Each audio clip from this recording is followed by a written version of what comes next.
don't know about you, but there seems to have been more weather in the last week than in weeks previously. By weather, I mean the tangible stuff, the stuff that ruins your day. And there's certainly been some heavy rain in some parts of the country, some high winds, and lots of snow. I am officially jealous that it has not been snowing in my neck of the woods. But hey, joining us on the program now from weatherwatch.co.nz, Phil Duncan, kia ora.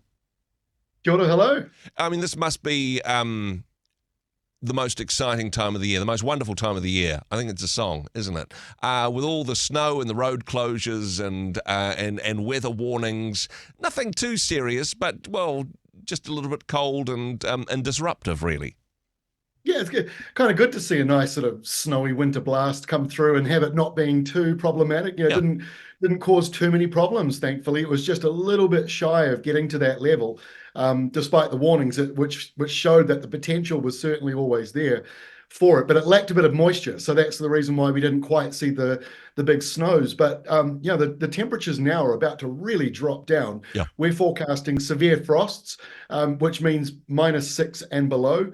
And that's for places, that wouldn't be too surprising to get it. Tekapo, Twizel, those sorts of areas, and parts of northern Southland potentially could be getting into that territory as well.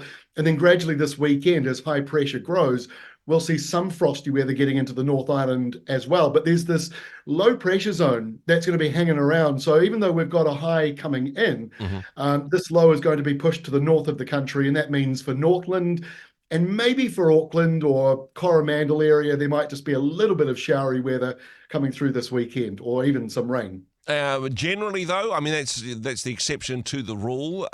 Generally, it's going to be not a bad weekend, you're saying?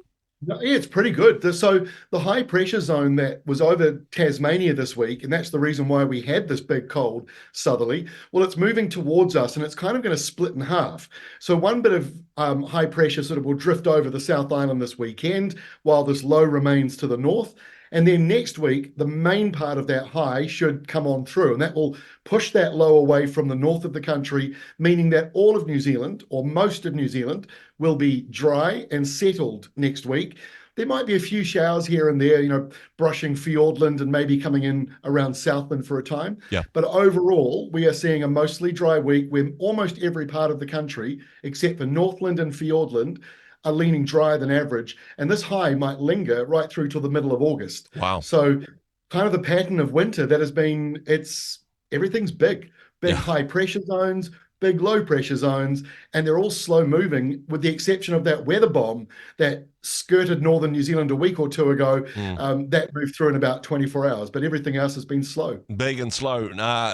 Some people would describe me in the same way. Now, with the snow, I mean, it wasn't as big as we expected it to be, and you say, things are going to be a bit more settled over the next wee while. Is more snow on the horizon? Is it likely, or perhaps looking less likely, particularly in the next few weeks? I think the best way to sum it up is that, for the most part, the weather is quite settled because of these slow-moving lows and even highs and even lows. Even the lows haven't been, a lot of them have been very large, and so you end up with these large areas of kind of nothing happening, and suddenly sunny morning turns to a cloudy one, and then you get a downpour of rain, and then it clears off again. So overall, it's not moving too fast, not moving too quickly, but I think we're at a high risk this August and September of snowstorms. Okay. And that's because of these slower moving systems and the size of them. And what it takes for a snowstorm in New Zealand is a really big high pressure zone that's shaped north to south, kind of like a rugby ball that's ready to be kicked. And when it's shaped like that, it can dredge up these big southerlies from Antarctica or near Antarctica. And that's kind of what we just saw over the last week. That same high pressure zone, though, parked to our east, out the other side, can dredge down the airflow from Fiji. Yeah. And that's what we're seeing this month, bit of both. We might start off with this colder one, end warmer, but what happens after that, the next big high might dredge up another southerly. And so I think we're at a fairly high risk of winter storms going into spring this year. And I wouldn't be saying that if we were getting walloped by westerlies. Yeah. Once the westerlies kick in, they kind of push away snowstorms. But at the moment, we're seeing big, slow things, and that could easily produce another snowstorm before we're done with this month. Well, hey, the first day of the month, of course, and plenty to play for. Not likely to be much snow over the weekend or necessarily over the next week or so. In some ways, though, we were talking beforehand about the disruption to travel. When there's heavy snow, you kind of get the idea. You think, gosh, should I be driving in this? If your tyres are leaving tracks on the road, you're thinking, this may not be safe for me. But in some ways, a heavy frost, icy roads are more treacherous and more dangerous because they're less visible, perhaps. Absolutely. In fact, I've driven when I used to work in radio years ago when I lived in Taupo back in the 1990s. We were up on the desert road for the first snowfall event of the year, and we were literally the last car allowed through the road before the back then the Ministry of Works came along and said, you guys got to be the last one. So we had our car was all written with radio station branding. They didn't mind us being there. So it was snowing everywhere, and we were driving in the snow with the truck behind us, and no issues at all. I didn't find one bit of the road slippery. But we went further around the next corner where there was a hailstorm had passed through, and the car went sideways. It was something else. So ice, especially when it's black ice, you can't see it. It is invisible. And so these frosty, sunny, cold mornings, if your rental car companies know all about it, that's the time when cars go off roads. And so beautiful sunny morning, just take care in those shady corners. It's the areas that don't get sun.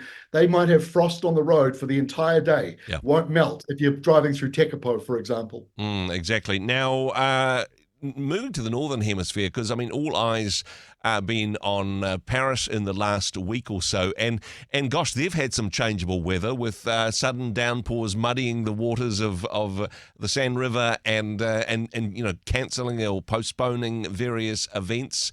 What's the weather like to be looking like for Paris as we head into watching the games over the weekend, Phil? That next race in the river, is that tomorrow, Friday? I think so. Or is it next week? Yeah. No, I think it's going ahead. Seeing some of the photos on the telly, I'm thinking, well, I wouldn't swim in that, and I definitely wouldn't drink it. But hey, they've invested so much money into this one. I think it's hey, if you want to win the race, you got to jump in the river. That's right. Yeah, go to the make sure you've got a good doctor with antibiotics just in case. Exactly. Well, the problem with that was they had this big downpour, huge downpour, which of course made the river worse. They do have some showers around over the next couple of days here and there. Hopefully none of those heavy ones go near the river. Temperatures are still pretty high, but not as bad as they were, but they're still into that sort of 27 to 31 degree mark over the next week. So it's pretty hot. Peak summer at the moment for them, just like it's peak winter for us. But hopefully not seeing as much in the way of the wet weather. They do have quite a bit of long, dry stretches on the way there in Paris. But yeah, nice and hot compared to our nice and cold. Yeah. Hey, Phil, of course, for more information, people can go to weatherwatch.co.nz. Appreciate what you do. Thanks for being on the program once again. My pleasure. Thank you. Hey, thanks very much for joining us in the Rhema studio. Thanks very much for watching the interview. It's kind of nice to have an audience, actually. And if you did like what you watched, then do give us a like, do give us the thumbs up. And if you'd like to see more interviews like that one, or perhaps even better, subscribe and those interviews will come straight to you. Don't forget to turn on your notifications, and we'll see you in the next one. Cheers.